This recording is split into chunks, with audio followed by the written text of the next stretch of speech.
79वें स्वतंत्रता दिवस की आप सबको बहुत-बहुत बधाई और ढेर सारी शुभकामनाएँ।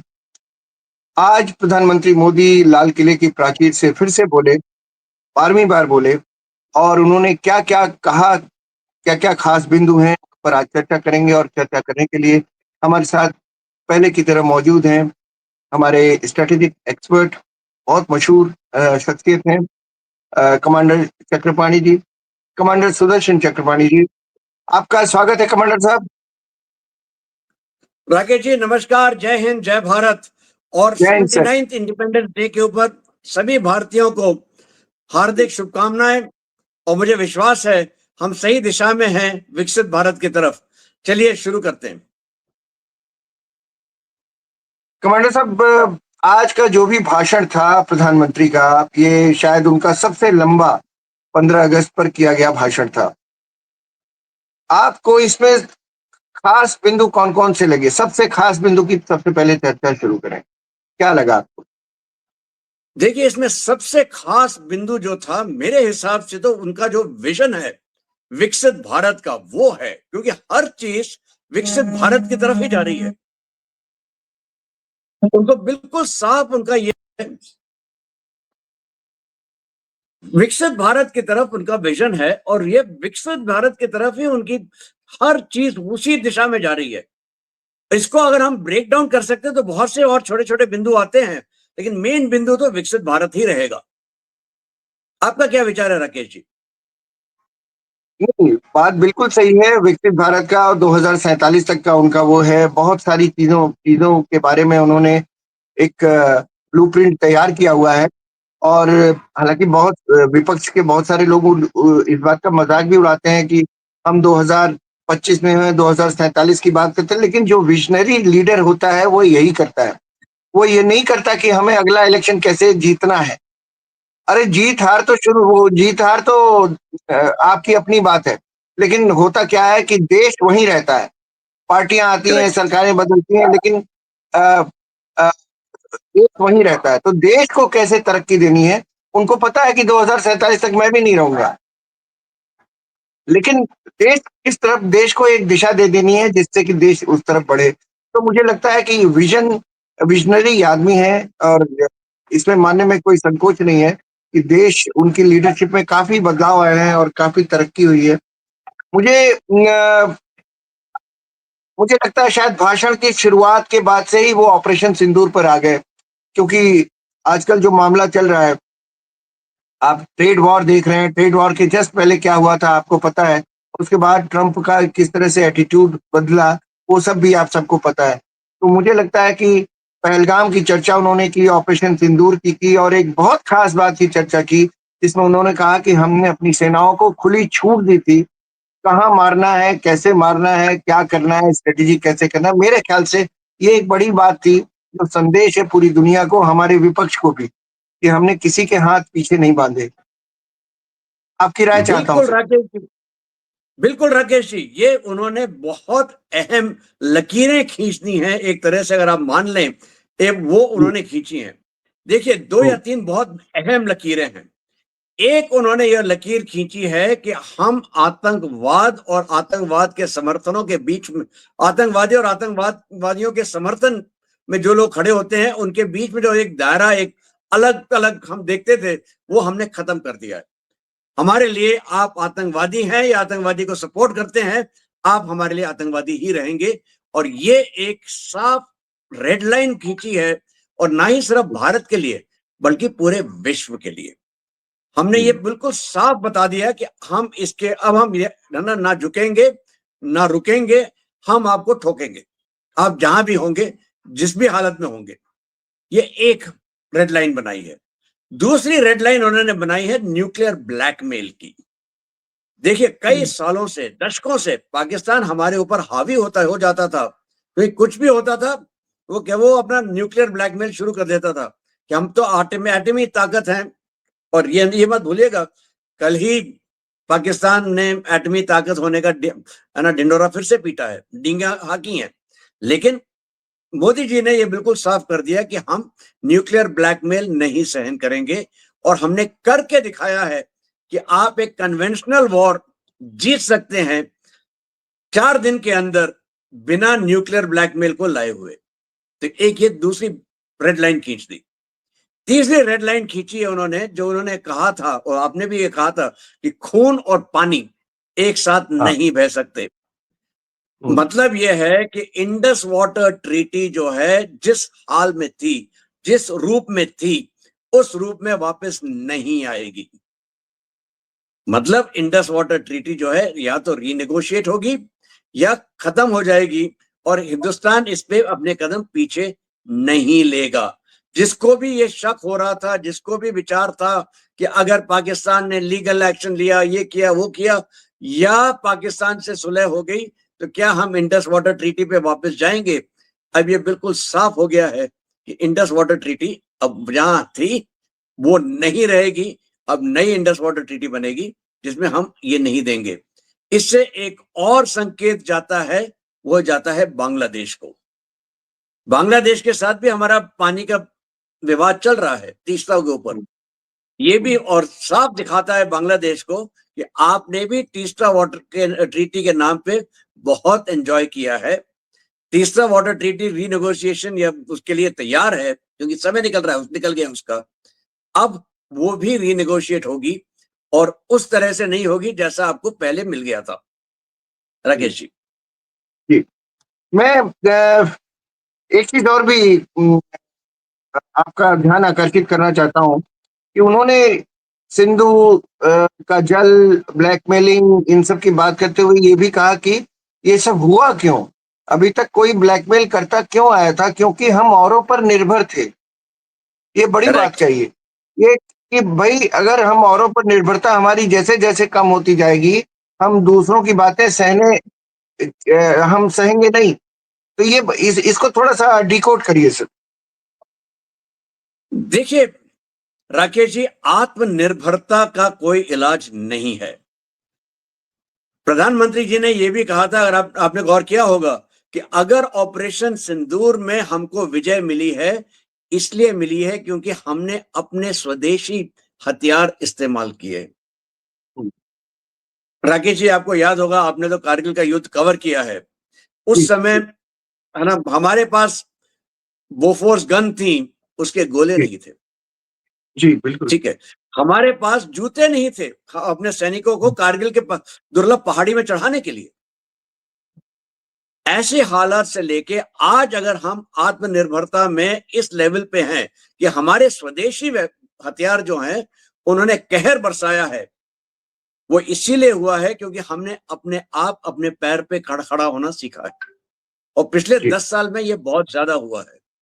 अब देखिए, आत्मनिर्भरता का मतलब क्या होता है? जी आज की तारीख में आप आज सिर्फ डिफेंस के लिए आत्मनिर्भर नहीं हो सकते। आप तो डिपेंडेंट है। हम एरो इंजन नहीं बना, हवाई जहाज के इंजन नहीं बना पाते, इसलिए देखिए तेजस मार्क 1 डिले पे डिले होता जा रहा है। मार्क 2 पे सवालिया चिन्ह आ जाता है। ठीक है। Arrow engine. आप देखिए, हम फर्टिलाइजर नहीं बनाते पूरी मात्रा में अपने लिए। आप देखिए, फार्मास्यूटिकल्स के हम फूफा हैं। सबसे विश्व में सबसे बड़े देश हैं जहां तक जेनेरिक फार्मा की बात होती है। लेकिन जो एक्टिव फार्मास्यूटिकल इंग्रेडिएंट है, एपीआई, वो हम नहीं बनाते। तो ये सारी चीजें दिखा रही हैं कि आत्मनिर्भरता में हमें बहुत आगे चलना है। और इसी के ऊपर उन्होंने बहुत ध्यान आकर्षित किया। मेरे ख्याल से बहुत सारा समय यहां पे उन्होंने खर्चा है। इसी ईवी में आता बैटरी है, की भी देखिए। बात की। हाँ, ईवी ना सिर्फ ये, देखिए उन्होंने 3 चीजों की बात की है। उन्होंने ये विश्वास जताया है, उन्होंने कहा हमारे देश के वैज्ञानिक, हमारे देश के युवा इतने सक्षम हैं कि वो दुनिया की कोई ऐसी चीज नहीं है जो वो नहीं कर सकते। उन्होंने याद दिलाया कि जब कोविड हुआ था, हमारे पास पीपीई किट नहीं थे, हमारे पास ऑक्सीजन मास्क नहीं थे, हमारे पास है ना वो ऑक्सीजन के वो बेड्स नहीं थे, ऑक्सीजन कॉन्सेंट्रेटर्स नहीं थे। क्या नहीं, क्या हमारे पास तो बहुत सी चीजें नहीं थी। वेंटिलेटर नहीं थे। आप देखिए, वैक्सीन, क्या कहा, लेकिन जब तक कोविड खत्म हुआ तब तक हम इन सभी चीजों का निर्यात करने लगे, एक्सपोर्ट कर रहे थे। आज की तारीख में पीपीई किट्स, ऑक्सीजन और आपके वेंटिलेटर्स, हम विश्व के अमंग द टॉप प्रोड्यूसर्स में आ गए। कैसे? यही उन्होंने कहा मेरे देश के युवा की शक्ति है, मेरे देशवासियों की शक्ति है।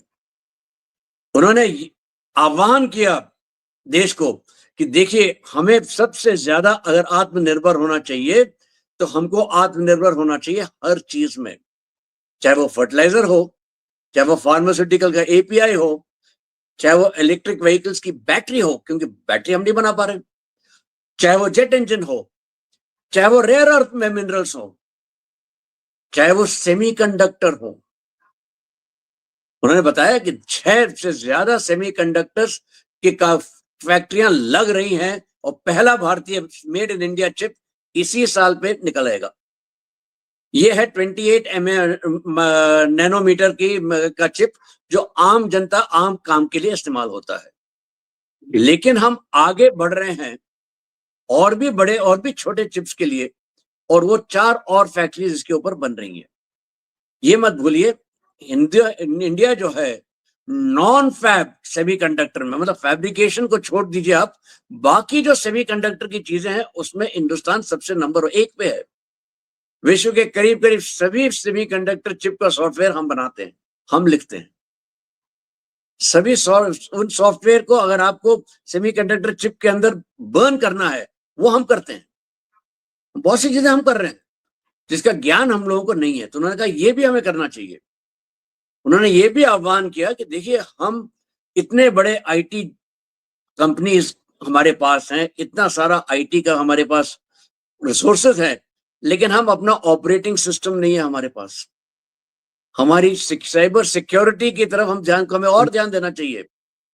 कहा डेटा जो है वो हमारे पास होना चाहिए, हमारा डेटा, हम बाहर क्यों भेजें उस डेटा को। ये सारी चीजें सब सारी की सारी आती हैं आत्मनिर्भरता में। और यहां पे उन्होंने एक बहुत अहम बात की, ट्रंप का नाम नहीं लिया, किसी भी देश का नाम नहीं लिया।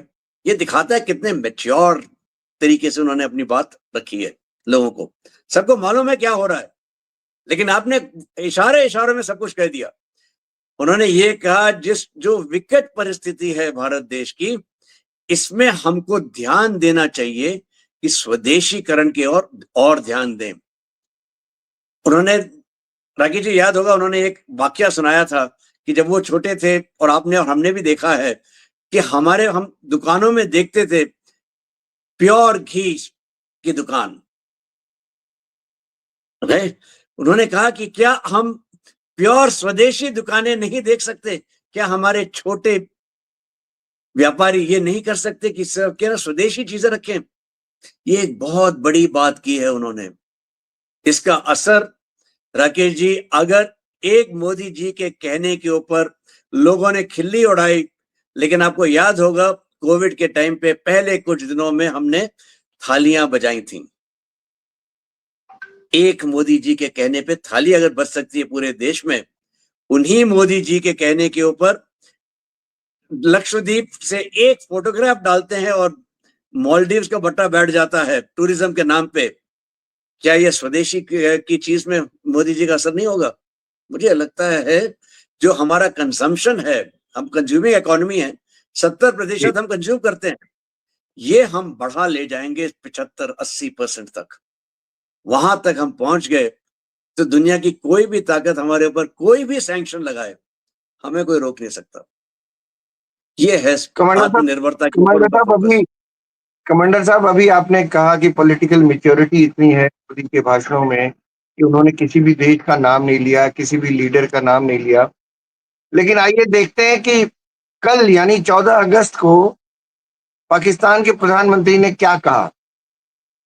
तो मैं आपको अब सिर्फ ध्यान दिलाना चाहता हूं कि उन्होंने भारत का नाम लिया कम से कम 2 से 3 बार, ट्रंप का नाम लिया 3 बार कम से कम, और शुक्रिया अदा किया, धन्यवाद किया कि उन्होंने ये एक लड़ाई बचा ली। और आसिम मुनीर की तारीफ तो वो पीछे मुड़ मुड़ के कर रहे थे और हाथ दिखा दिखा के कह रहे थे कि वो इतने काबिल सेना नायक हैं, इतने काबिल जनरल हैं। कम से कम 5 बार उन्होंने उसका जिक्र किया और कश्मीर का दो बार उन्होंने जिक्र किया। तो हमारे यहाँ से तो किसी का जिक्र हुआ नहीं, क्योंकि हम ये मानकर चलते हैं कि यह यहाँ किसी से पर्सनल कोई झगड़ा नहीं है और वो मैच्योरिटी नहीं दिखाती है अगर किसी और पर्सनली किसी का नाम लिया जाए तो। पॉलिसीज़ होती हैं, फॉरेन पॉलिसीज़ होती हैं, वो उनकी एक लंबी सोच होती है, उसके चलते बनती हैं।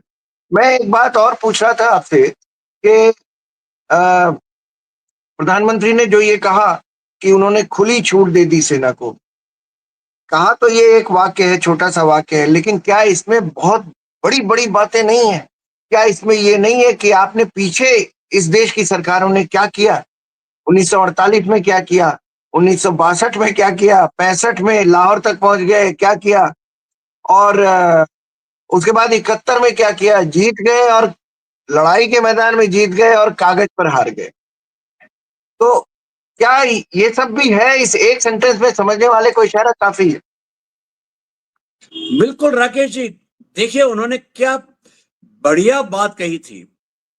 भाषण के दौरान उन्होंने कहा था कि हमको अपने आप के ऊपर इतना आत्मनिर्भर होना चाहिए कि हमें दूसरे की लाइन मिटाने की जरूरत नहीं है कि उसको छोटा अगर दिखाना है, हमको अपनी लाइन बढ़ानी है।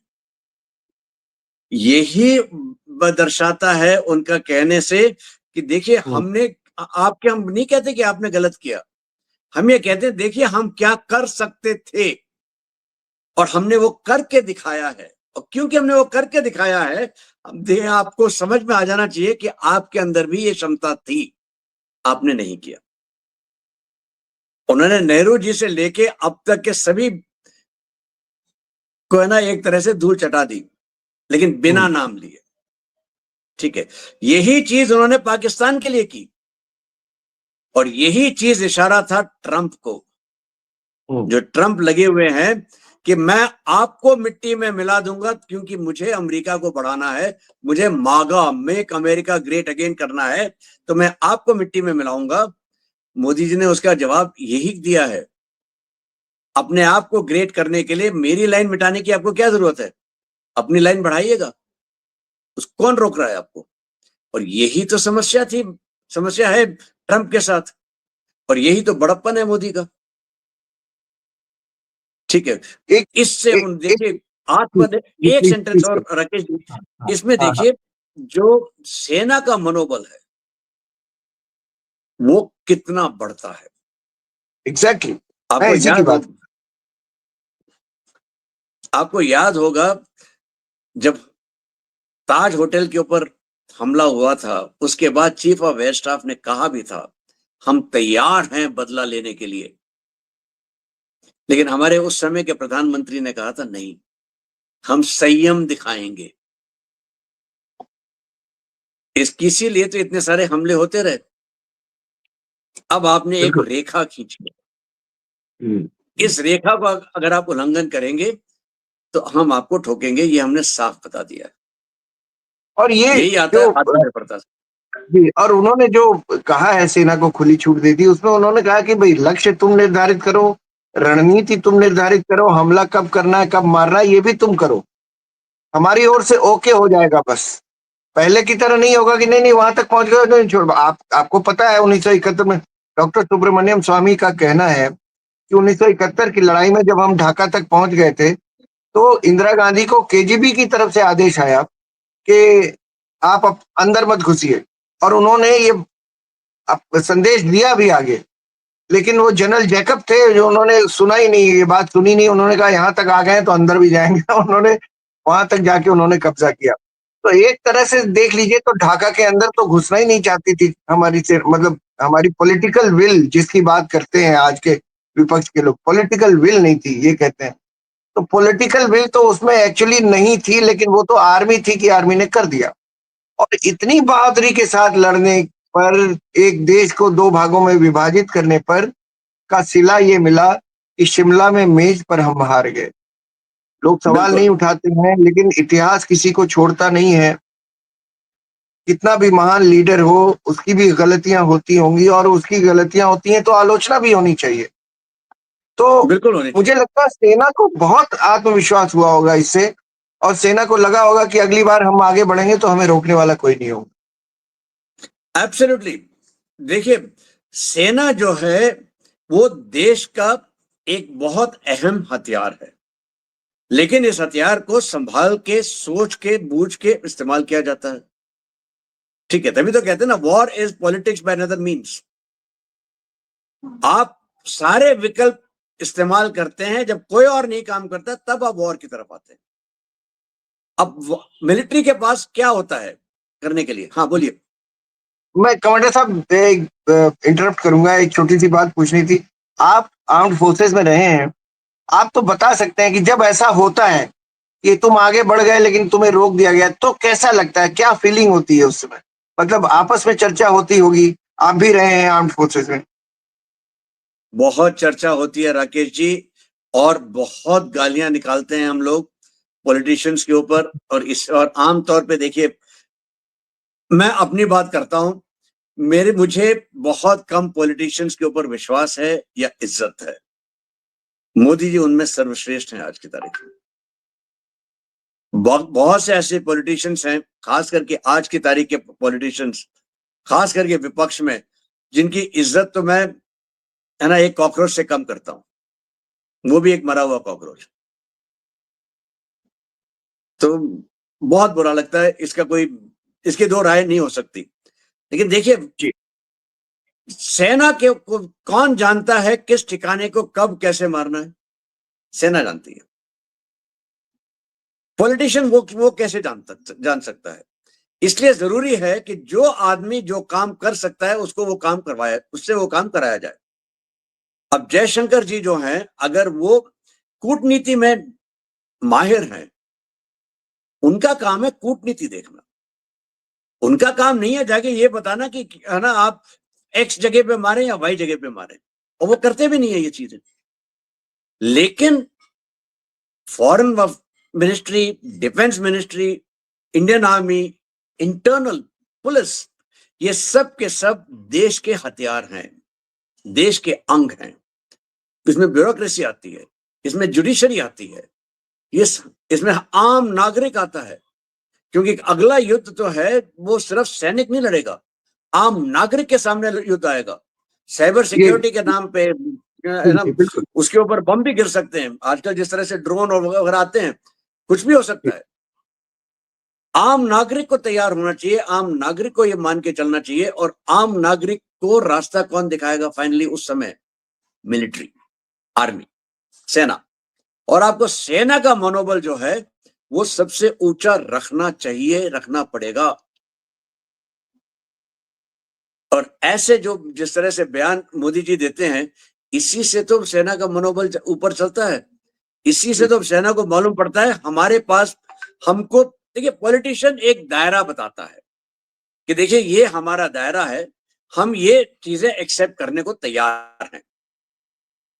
फर्ज करिए, पॉलिटिशियन पॉलिटिकल लीडरशिप से आएगा, अगला युद्ध जब हम पाकिस्तान के साथ लड़े, हम वो सारी चीजें करेंगे, लेकिन न्यूक्लियर में हम नहीं अटैक करेंगे। फर्ज करिए ऐसा एक आपने बना दिया, तो सेना को मालूम है भाई न्यूक्लियर एसिड को हम नहीं हाथ लगाएंगे, लेकिन हम बाकी चीजें कर सकते हैं। तो आप फिर उसी हिसाब से अपने टारगेट्स चुनते हैं कि आपको वो अपना उल्लू भी सीधा हो जाए, सांप भी मर जाए, और लाठी भी ना सीधे टूटे। राकेश जी। आपने अभी कहा कि सेना का आत्मविश्वास बढ़ता है। प्रधानमंत्री ने एक और चीज की तरफ इशारा किया, उन्होंने कहा था कि सिर्फ आतंकियों को नहीं मारेंगे हम, बल्कि आतंक को प्रमोट करने वाले जो पर्दे के पीछे हैं, हम उनको भी उतना दोषी मानते हैं, हम उनको भी आतंकी मानते हैं। दोनों को अलग अलग हम नहीं करते। आतंकी और उनको प्रमोट करने वाले को एक ही श्रेणी में रखते हैं। आपने जैसा जिक्र किया, हमारे एयर चीफ ने भी अभी हाल ही में कहा था कि अगली जो आर्मी चीफ ने, सॉरी, आर्मी चीफ साहब ने कहा था कि अगली जो लड़ाई होगी वो पूरा देश लड़ेगा, सिर्फ सेना नहीं लड़ेगी। आपने भी इस बात की तस्दीक की, और ये सच बात भी है कि जब लड़ाई होती है तो दरअसल पूरा देश लड़ता है। लेकिन उन्होंने कहा इसका मतलब है मुझे लगता है ऐसा मैं अंदाज़ा लगाता हूँ शायद हाल में कोई फिर से एक छोटा-मोटा स्किर्मिश या कुछ ऐसा कुछ हो सकता है। ख़ासकर प्रधानमंत्री की इस बात के बाद कि उन्होंने कहा कि हम प्रोमोटर्स को भी छोड़ेंगे नहीं। हो सकता है कि कोई अगर इस तरह का अटैक हो, कश्मीर के इलाके में देखिए रोज़ 2-3 आतंकवादी घुसते हुए मारे जा रहे हैं। अगर कोई इस तरह का अटैक हो, तो कमांडर साहब क्या फिर से एक ये स्किर्मिश एक छोटी-मोटी 4-5 दिन की, 8-10 दिन की लड़ाई हो सकती है? देखिए, होने को तो हो सकती है, उसमें कोई शक नहीं है, क्योंकि हमने तो वो लकीर खींच रखी है। हमने कह दिया है कि ये सब हम बर्दाश्त नहीं करेंगे। लेकिन मेरा है ना मुझे लगता है ये इशारा कहीं और है। अच्छा, जब आर्मी चीफ ने कहा कि पूरे देश को लड़ना पड़ेगा और ज़रा-सा कुछ ही महीने पहले की अगर हम चलते हैं, तो देखिए जब जैसे ही प्रधानमंत्री मोदी ने कहा कि अब हम आतंकी और आतंक को जो सपोर्टर हैं, उनके बीच में हम कुछ कुछ है ना फ़र्क नहीं देखा मानेंगे और हम उन दोनों को एक ही तरह के आतंकी देखेंगे। हमारे देश में इंटरनली काफ़ी बवाल खड़ा हुआ था। वही बवाल जो एक टाइम पे आपको याद होगा प्रधानमंत्री ने कहा था, एक लफ्ज़ इस्तेमाल किया था, अर्बन नक्सल। हुँ, वो लोग जो नक्सल्स को सपोर्ट करते हैं, उनके लिए हुँ। उनकी तरफ में केसेस फाइल करते हैं, यहाँ तक कि सुप्रीम कोर्ट तक पहुँच जाते हैं। ऐसे-ऐसे वकील जो लाखों में हर घंटे की कीमत लेते हैं, अभिषेक मनु सिंघवी, कपिल सिब्बल, ये सब के सब लाखों की इनकी फीस है। आप और हम नहीं अफोर्ड कर सकते। वो नक्सल जो जंगल में बैठा है, उसके पास कहाँ से आ रही है पैसे? कहाँ से अफोर्ड कर रहा है? प्रधानमंत्री मोदी का इशारा वहाँ भी था। तभी देखिए कितना छटपटा रहे हैं भारत के अंदर बहुत से लोग, खास करके वो लोग जो एनजीओ चलाते हैं चेहरा दिखाने के लिए और करते हैं कुछ और पर्दे के पीछे। यही तो वो सच बेनकाब करने की फिक्र में है और यही तो आज की तारीख में हो रहा है। राकेश जी। कमांडर साहब विपक्ष के इस देश का जो विपक्ष है अ, कम से कम राष्ट्रीय पर्व के मौकों पर उसको और सरकार को सबको कंधे से कंधा मिलाकर खड़े रहना चाहिए। ऐसा मैं मानता हूँ, ऐसा आप भी मानते होंगे। आज जब नरेंद्र मोदी अपना स्पीच दे रहे थे तो एलओपी गायब था, लीडर ऑफ अपोजिशन गायब था। तो पहले तो इतनी शिकायत करते हमारी सुनी नहीं जाती, संसद में बोलने नहीं दिया जाता।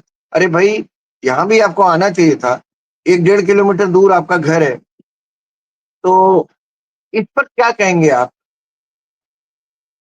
राकेश जी, ये बहुत दुर्भाग्य की बात है हमारे लिए कि हमें इतना अच्छा नेता मिला है प्रधानमंत्री मोदी के रूप में और हमें इतना बुरा लीडर ऑफ ऑपोजिशन मिला है। ये मत भूलिएगा 26 जनवरी को ही खड़गे जी नहीं पहुंचे थे परेड में। क्यों नहीं पहुंचे थे? उन्होंने कहा नहीं, हम तो अपने कांग्रेस पार्टी के ऑफिस में अपना झंडा फहरा रहे थे। इतनी बेवकूफी की बात मैंने आज तक नहीं सुनी। और अभी अगर लीडर ऑफ ऑपोजिशन नहीं आए हैं, ये तो मुझे लगता है पता नहीं लोग इसको कैसे नेता मान लेते हैं, पता नहीं लोग इनको कैसे वोट दे देते हैं। मेरा बस चलते हैं, मगर मेरे पास एक ही वोट है। ऐसे आदमी को तो मैं जिंदगी में आखिरी आदमी होगा तब भी मैं वोट ना दूं। और ये लोग अपने आप को एक्सपोज़ करते हैं। बिल्कुल। अरे! आते और उसके बाद यही होता कि देखो लीडर ऑफ अपोजिशन आया और उसने पूरी की पूरी बात सुनी, बैठे रहे, बात सुनी और अब ऐसा नहीं होगा कि राहुल गांधी मोदी का भाषण सुन नहीं रहे होंगे। घर में बैठकर टीवी पे ज़रूर सुन रहे होंगे और सोच रहे होंगे कि इसकी कौन-सी बात ऐसी है जिसे मैं काटूँ।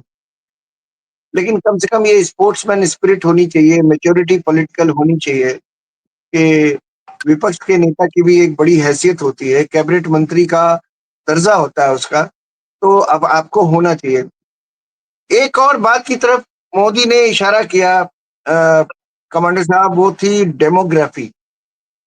डेमोग्राफिकल चेंज। जो देश की सीमाओं पर जो इलाके हैं, सीमाओं से लगे हुए इलाके जो हैं, उनमें डेमोग्राफिकल चेंज हो रहे हैं। तो उस चेंज से कैसे लड़ेगी सरकार, कैसे वो भी सरकार की एक चिंता है, ये मोदी ने बताया। इसे how do you take it? ये बहुत टाइमली वार्निंग है राकेश जी, बहुत टाइमली। देखिए, इतिहास गवाह है, मैं बहुत पुरानी बात नहीं करता। लेबनान क्रिश्चियन मेजॉरिटी देश था, उसने गाजा से, पैलेस्टीन से लोग आने दिए, धीरे धीरे उन्होंने कब्जा कर लिया। अब वो क्रिश्चियन माइनॉरिटी हो गया है, अब वो इस्लामिक देश हो गया। ब्रिटेन, ऐसी जगह है लंदन के अंदर, कहीं और छोड़ दीजिए, लंदन जो ब्रिटेन की राजधानी है, ऐसे ऐसे कस्बे हैं जहां पे वहां की लोकल पुलिस भी नहीं जाती, डरती है, क्योंकि वो वहां पे शरिया कानून का झंडा लहराते हैं। यूएस, वहां पर भी एक ऐसा प्रांत तो नहीं है, एक ऐसा टाउन है, शहर है, जहां पे उन्होंने कह दिया ये शरिया कंप्लायंट है, यहां से सारे क्रिश्चियन गायब हो गए वहां से, टेक्सास में। ये आपको दिखा रहा है कि कल क्या होने वाला है अगर आप सावधान नहीं रहे। देखिए, सबसे ज्यादा हल्ला कौन मचा रहा है? एसआईआर जो हो रही है, क्यों हो रही है? क्योंकि फेक वोटर हैं। सुप्रीम कोर्ट भी ये कहता है कि एसआईआर जो है वोटर फ्रेंडली है, वोटर अनफ्रेंडली नहीं है। सुप्रीम कोर्ट भी कहता है कि हाँ, एक आध गलतियां हो सकती हैं, हजारों गलतियां हो सकती हैं, लेकिन आपके पास समय है, आपके पास मौका है, आप करते क्यों नहीं है? वोट चोरी का है ना, कहते हैं कि वोट चोरी, वोट चोरी, वोट चोरी, लेकिन इलेक्शन कमीशन के सामने एक भी अर्जी नहीं है। इलेक्शन कमीशन ने एक नहीं, दो नहीं, तीन तीन नोटिस दिए लीडर ऑफ ऑपोजिशन को कि आप एक एफिडेविट साइन करके दीजिए। एफिडेविट क्यों नहीं साइन कर रहे हैं?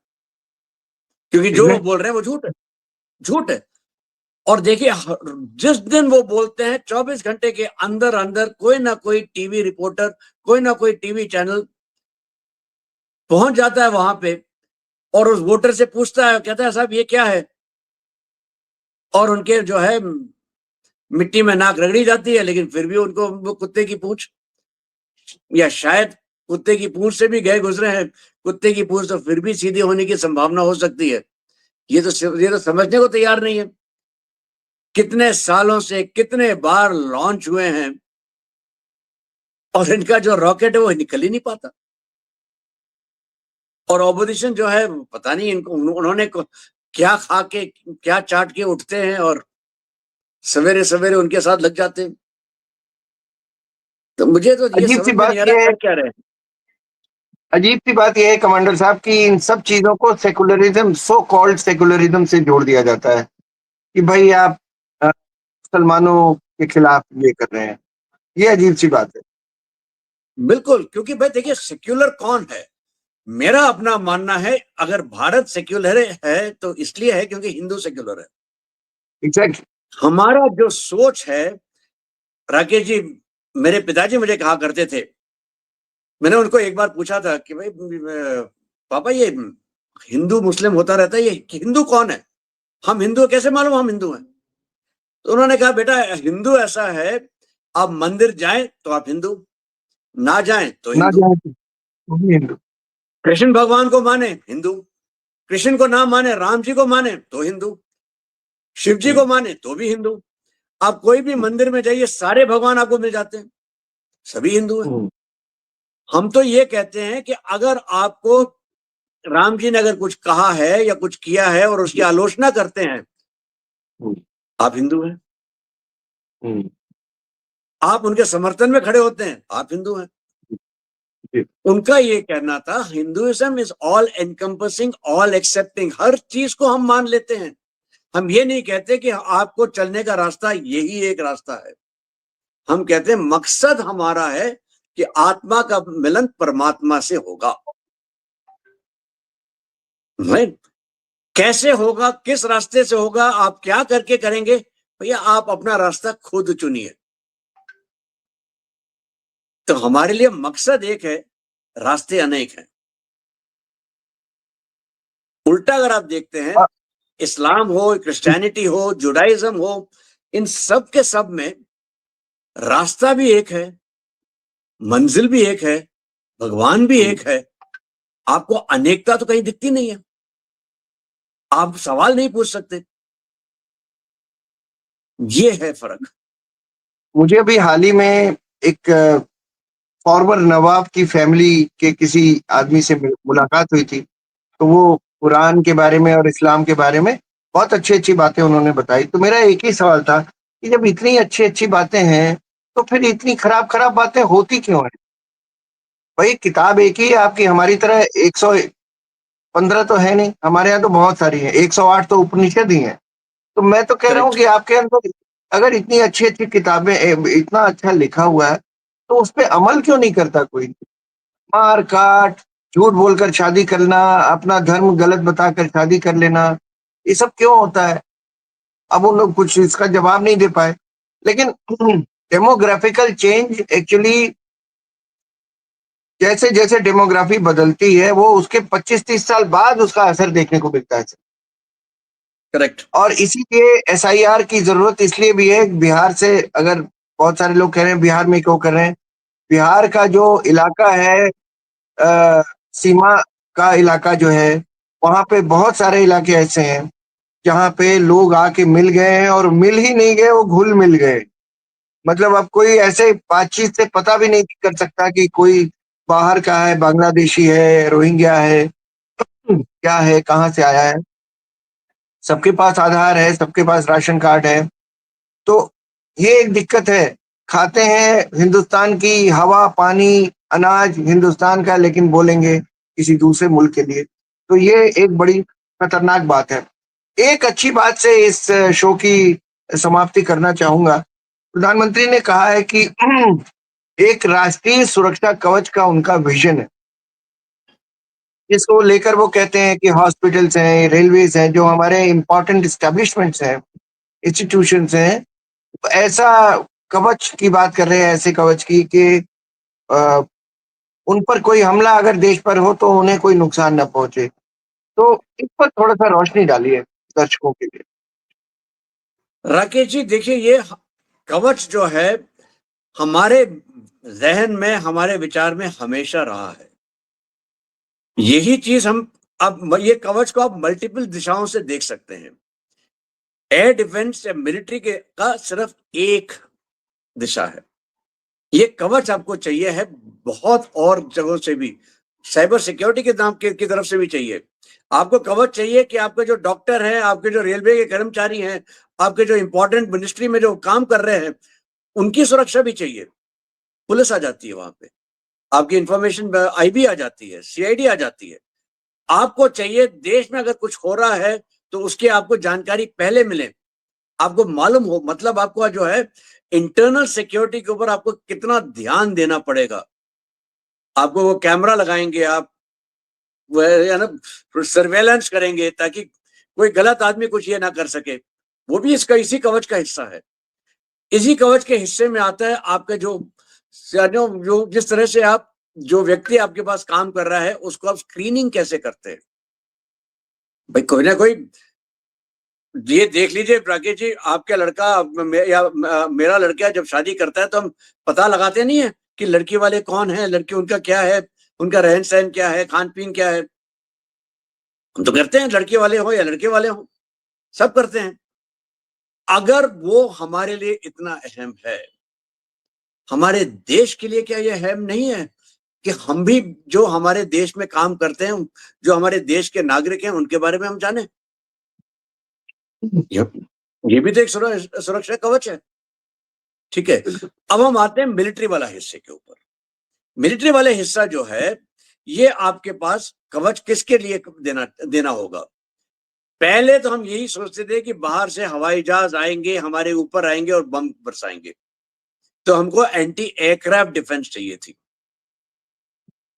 हवाई जहाज निकल गए, मिसाइल आनी शुरू हो गई, कहा ठीक है, मिसाइल भी हम कर लेंगे। फिर कहा नहीं नहीं, बैलिस्टिक मिसाइल आएंगी। ठीक है, बैलिस्टिक मिसाइल भी हम करेंगे। फिर आगे ड्रोन। जब मिसाइल थी छोटी थी, बड़ी हो गई बैलिस्टिक मिसाइल, और बड़ी हो गई, ड्रोन हो गए फिर से वापस छोटे।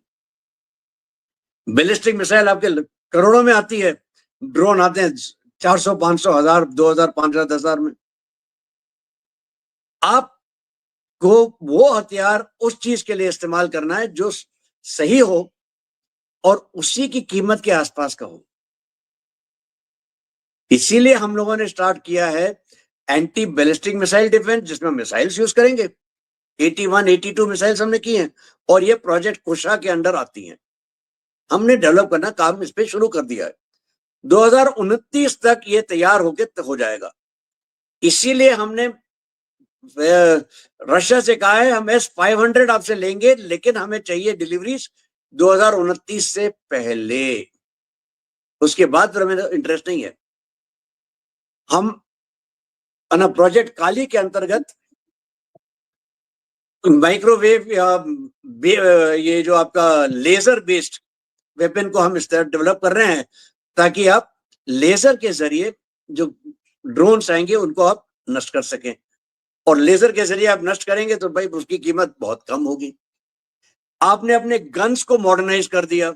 जो बाबा आदम के जमाने की पेचौरा गन तो मैंने देखी है, जब मैं फौज में भर्ती हुआ, तो मतलब मेरे से भी पहले से आई हुई थी।